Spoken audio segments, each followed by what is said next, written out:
नई कहानी देखने के लिए चैनल को सब्सक्राइब करें और बेल आइकन दबाना ना भूलें। सोनम भगवान की दया से पहले से ही बेहद खूबसूरत थी, पर फिर भी उसे मेकअप करने का बहुत शौक था।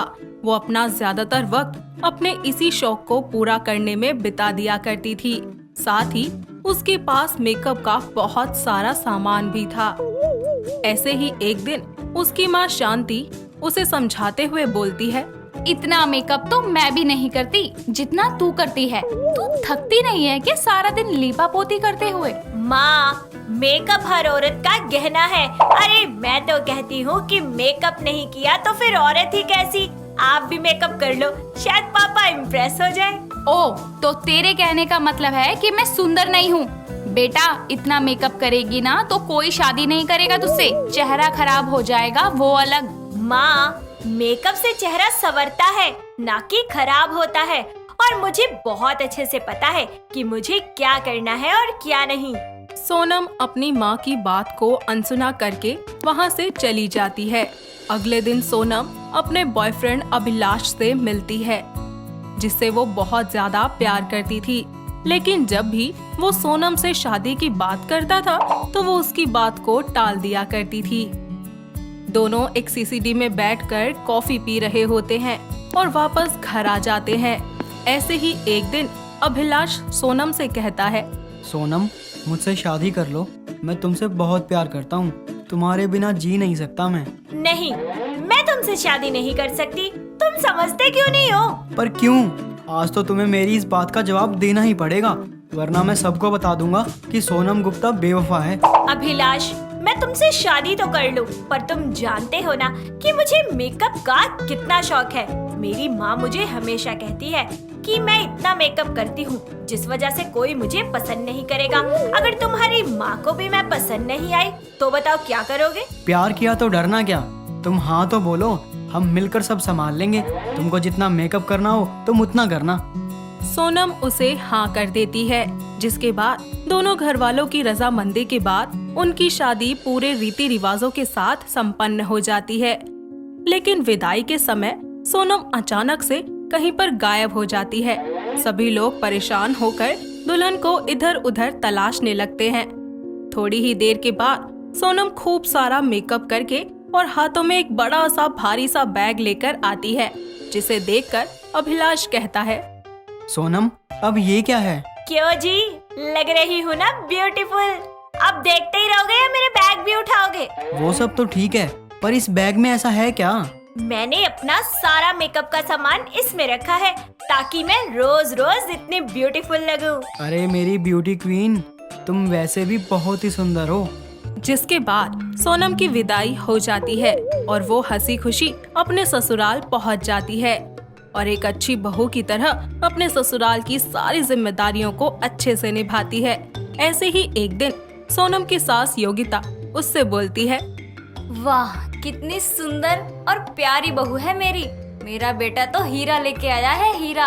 अब मम्मी जी बस भी कीजिए, इतने में कुछ खास नहीं हूँ। ये सब तो मेरे मेकअप का कमाल है। लाओ, आप पर भी कर दूं मेकअप का जादू। अरे नहीं नहीं बहू, रहने दे।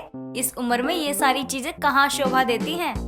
सोनम अपनी सास की बात को टाल देती है और जबरदस्ती उनका मेकअप करने लगती है। कुछ ही देर के बाद उसके ससुर रामपाल वहाँ आते हैं और योगिता को देखकर उससे बोलते हैं, अरे वाह बहू, तूने इस पुरानी फटारा को पेंट करके एकदम नए जैसा कर दिया है। क्या मतलब है जी आपका? आपको मैं पुरानी फटारा लगती हूँ? नहीं नहीं, कुछ नहीं। मैं तुमको कुछ बोल सकता हूँ क्या भाग्यवान? आज तो गजब लग रही हो। मैं जरा काम से बाहर जा रहा हूँ, रात के खाने तक लौटूंगा।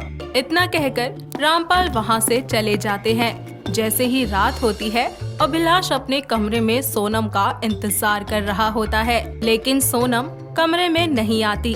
जिसके बाद अभिलाष इंतजार करके सो जाता है। कुछ ही घंटों के बाद सोनम बहुत सारा मेकअप करके अचानक ही बेड पर आती है, जिसे देखकर अभिलाष डर जाता है और जोरों से चिल्लाते हुए कहता है, मम्मी, मम्मी बचाओ, आलतू जलालतू आई बला को टालतू। चिल्ला क्यों रहे हो?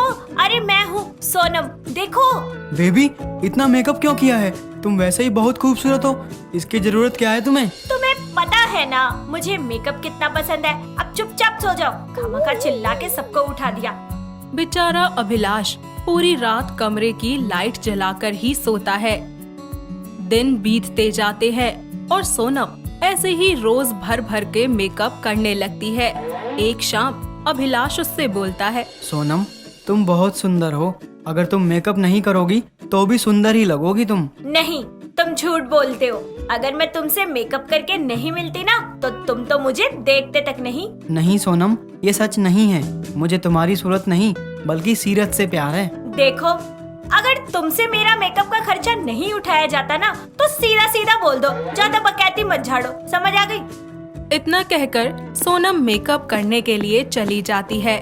गुजरते वक्त के साथ साथ सोनम की मेकअप की आदत और भी ज्यादा बढ़ जाती है, जिसका हर जाना उसकी स्किन को भरना पड़ता है। जरूरत से ज्यादा ब्यूटी प्रोडक्ट्स लगाने की वजह से उसके फेस पर मोटे मोटे दाने आ जाते हैं। अपने चेहरे की ये हालत देखकर सोनम अपने कमरे में ही बैठकर जोर जोर से रोने लगती है कि तभी वहाँ उसकी सास योगिता आती है और उससे कहती है, क्या हुआ बहू, क्यों रो रही है तू? माँ जी, ये देखिए मेरे चेहरे को क्या हो गया। राम राम, इतने मोटे मोटे दाने, ये तो बूंदी के रायते की तरह लग रहे हैं। माँ जी, आप मेरा मजाक मत उड़ाइए और बताइए मैं क्या करूँ? अरे करना क्या है बहू, मैं तुझे अभी डॉक्टर के पास लेके चलती हूँ, चल मेरे साथ। योगिता सोनम को चुप करवाती है और उसे डॉक्टर के पास भी लेकर जाती है, जहाँ डॉक्टर उसका स्किन टेस्ट करते हैं और फिर बताते हैं, नहीं सोनम जी, ज्यादा मेकअप की वजह से आपको दाने हुए हैं, ये चले जाएंगे। बस जो दवाई मैं दे रहा हूँ उसे टाइम पर लेते रहना, और हाँ, मेकअप का इस्तेमाल बिल्कुल मत करना। डॉक्टर साहब, अगर आप हमारी बहू से उसकी जायदाद मांग लेते तो वो भी दे देती, लेकिन आपने तो उसका मेकअप ही छीन लिया उससे। सोनम जी, अगर आपको ठीक होना है तो मेकअप करना बंद करना होगा। योगिता सोनम को घर लेकर आती है, जिसके बाद वो उसे समझाते हुए कहती है, बहू, इंसान का चेहरा जैसा भी हो, लेकिन अगर उसे कुछ साफ रखना चाहिए ना तो वो उसका मन है।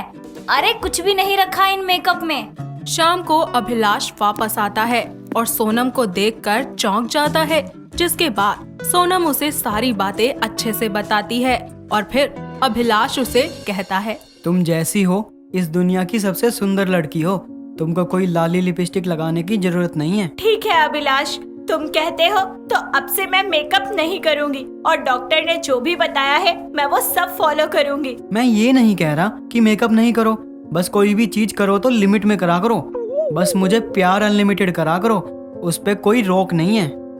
अभिलाष की बात सुनकर सोनम को बहुत अच्छा लगता है और वो मेकअप करना बिल्कुल छोड़ देती है। दिन बीतते जाते हैं और उसका चेहरा भी पहले की तरह ठीक होने लगता है।